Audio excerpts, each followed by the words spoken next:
Minutos, seguimos avanzando junto a ustedes. Tú sabes, en Matinal Nuestra Casa nos gusta hablar de muchos temas, entre ellos la salud. Hoy poniendo el foco, por ejemplo, en el Alzheimer. ¿Cómo se presenta esta enfermedad en la vida? ¿Cuáles son los primeros síntomas a los que debemos estar atentos también como entorno? Se lo preguntamos a Sebastián Burgos, terapeuta ocupacional, académico de esta carrera en la UDLA, que nos acompaña hoy. ¿Cómo estás? Hola, muchas gracias. ¿Todo bien? ¿Ustedes?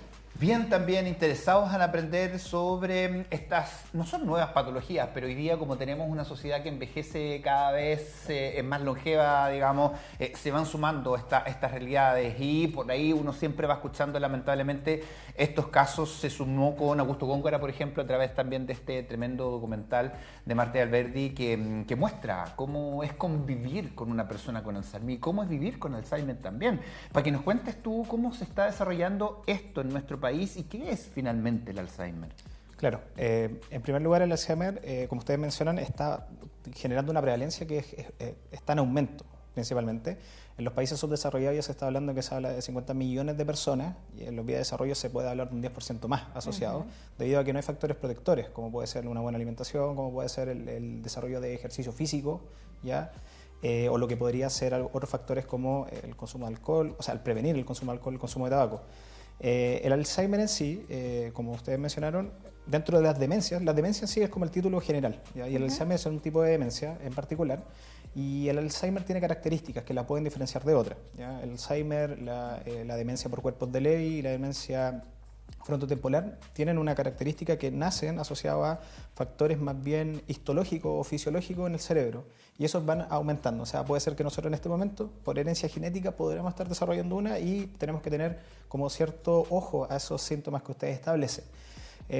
¿Cuál es la característica? Y Chile, lo bueno que tiene Chile, si bien se estableció el 2017 en el Plan Nacional de Demencia, establece esto, o sea que habrán estos espacios de conversación para poder reconocer cuáles son las características de la enfermedad y poder generar un diagnóstico más precoz asociado a eso. O sea, mientras más antes te diagnostiquen, mejor va a ser el proceso de rehabilitación como tal. O sea, el diagnóstico oportuno y temprano es fundamental entonces para el desarrollo de esta enfermedad. Y esto es importante saberlo porque la Corporación Profesional Alzheimer y otras demencias estima que en Chile, al año 2050, más del 3% de la población va a padecer Alzheimer u otras demencias. Claro. Es por eso que es importante que estemos atentos, atentas, que empecemos a tomar las medidas preventivas, pero también saber cuando ya se está presentando la enfermedad.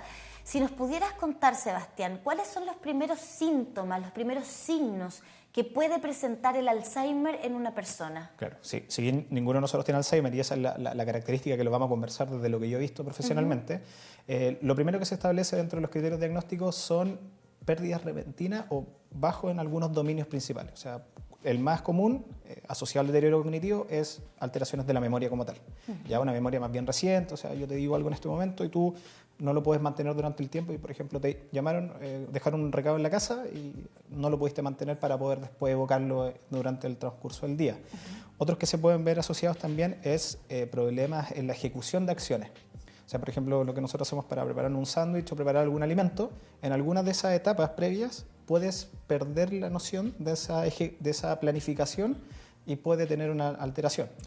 O sea, perdón, una persona, por ejemplo, puede estar, poniendo el mismo ejemplo del sándwich, sacando las cosas que necesita, los utensilios que tiene que ocupar, y al momento de armar el sándwich, de pronto olvida lo que está haciendo, algo así. ¿Uno sabe cómo hacerlo? Claro, o sea, el sándwich lo dije como muy literal, pero más común es cuando dejan la llave de gas encendida, que puede ser algo muy común escucharlo, principalmente en las personas que tienen Alzheimer, y que rápidamente los privan de participar en ciertas actividades que más bien son cotidianas, como por ejemplo el alimentarse o el cocinarse, claramente. Entonces los privan de su espacio. O sea, puede llegar a un nivel de sándwich o puede llegar al nivel de cómo me visto, ¿cachai? O sea, puede ocurrir eso en transcurso de la enfermedad. Hay etapas que están bien marcadas así principalmente. Y ahí entremos a hablar un poquitito de lo que significan estos síntomas, porque hay muchas personas que ya comienzan a asustarse cuando se olvidan dónde dejaron las llaves o de repente andan buscando los lentes por todos lados y los tienen puestos arriba. Esas situaciones que a lo mejor son bastante puntuales y que las personas se empiezan a preocupar. ¿Es más profundo que el olvidar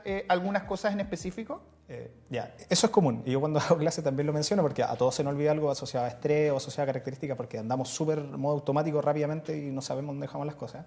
pero las etapas están bien demarcadas. O sea, la primera etapa, que es la preclínica, hay algunos cambios, pero son más bien notorios para la persona. O sea, no es una vez la llave, no es una vez donde dejé estacionado el auto, que el mall puede estar lleno, ¿cierto?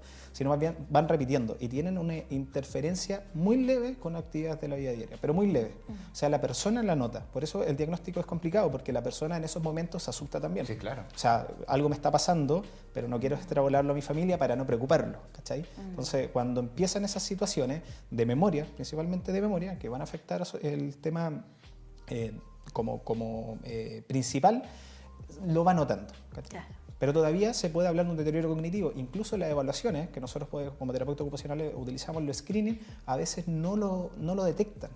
¿Cachai? Hay instrumentos que están asociados al EMPAM o al EFAM, que son Minimental o en este caso el MOCA, y puede ser que la evaluación no salga alterada, pero ya se puede estar desarrollando, ¿cierto?, el camino asociado al trastorno neurodegenerativo. En este caso. Ahora, uno de los síntomas que define la Asociación del Alzheimer, que es una asociación internacional, es que, por ejemplo, hay dificultad para planificar o resolver problemas. Exacto. Y lo que dice textual es lo siguiente.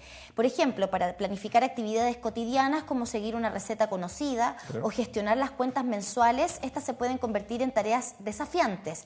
La concentración disminuye y completar actividades toma más tiempo de lo habitual. Claro. Pero, ¿sabes? Leyendo solo esta parte de la descripción, también me acuerdo mucho del trastorno de déficit atencional e hiperactividad. Y ahí me gustaría preguntarte, ¿podría eventualmente confundirse una persona que padece de TDAH, no reconocer quizás que está comenzando a desarrollar un Alzheimer? Son dos vías distintas, principalmente asociadas al proceso fisiológico de la enfermedad, como tal.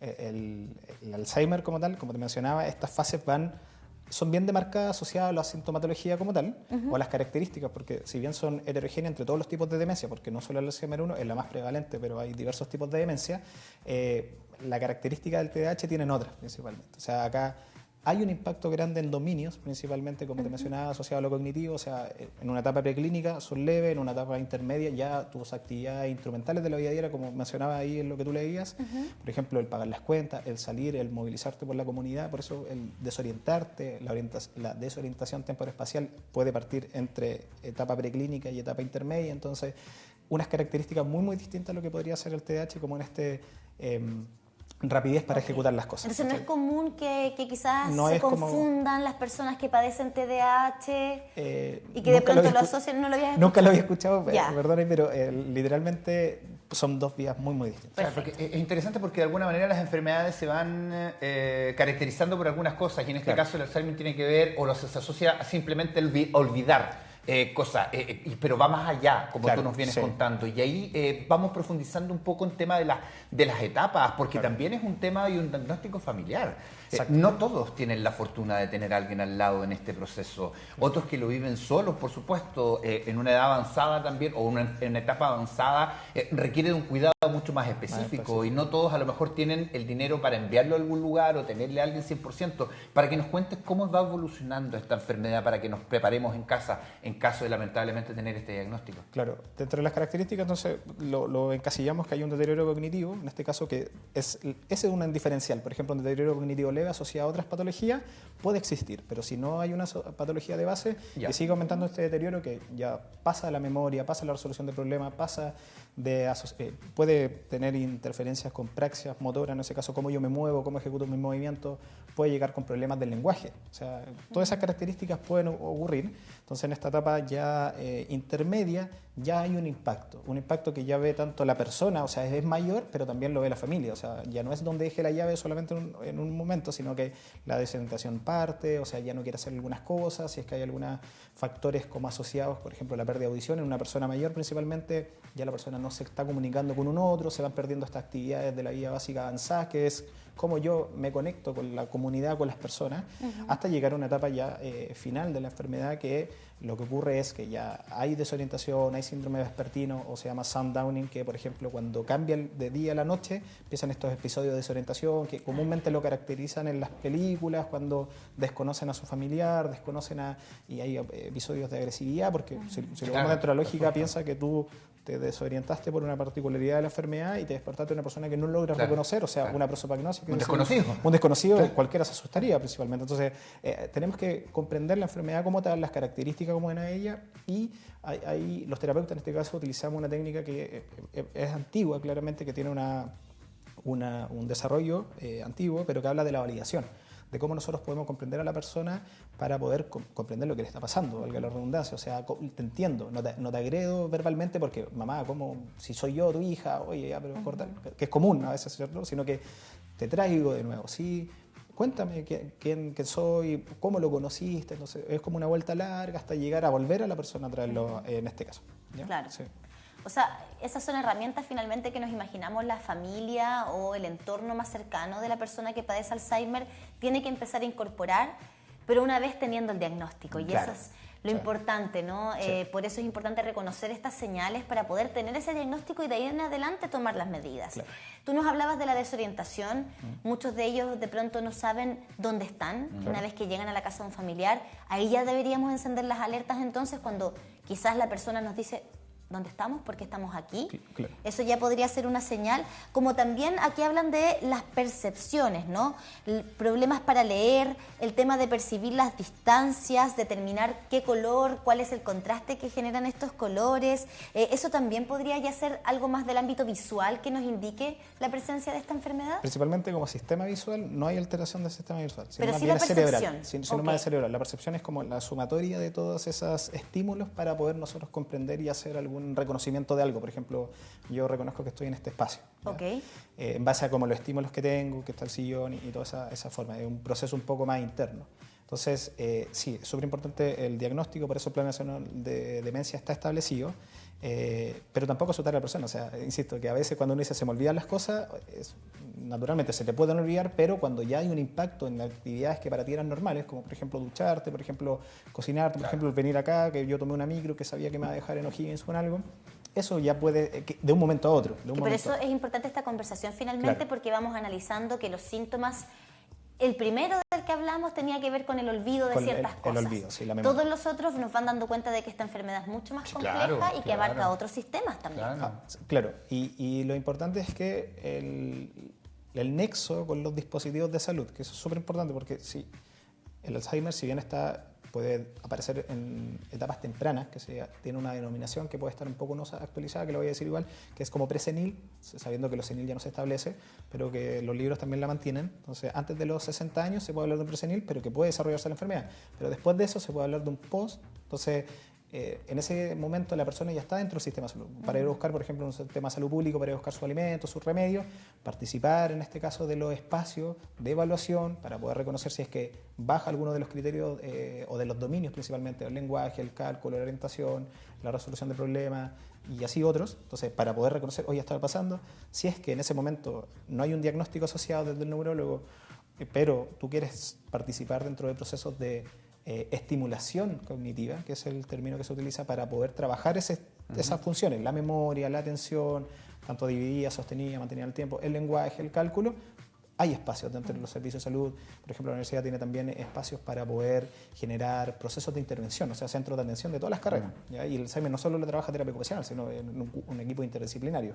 Entonces, poder llenar ese espacio y después, si es que ya está el diagnóstico y hay una baja de alguna función cognitiva en específico, un deterioro más bien exacerbado, poder rehabilitarla, ¿cachai? Entonces la estimulación ve lo remanente, lo que tengo, y la rehabilitación lo que quiero mejorar. Y por eso te agradecemos por estar acá para romper esta caricatura, particularmente de esta enfermedad que es mucho más profunda, y también para que no solamente quienes viven o piensan que tienen este diagnóstico, pero no se autodiagnostiquen, por supuesto, sino que para la sociedad en general, por si nos toca encontrarnos con alguna persona desorientada, para entender que a lo mejor está pasando por esa enfermedad, las familias también a lo mejor ocupar la tecnología, esos relojes que vienen con algunas alarmas. Entonces todos tenemos que aprender si nos toca a enfrentar esta situación. Así que muchas gracias por estar acá. No, gracias a usted.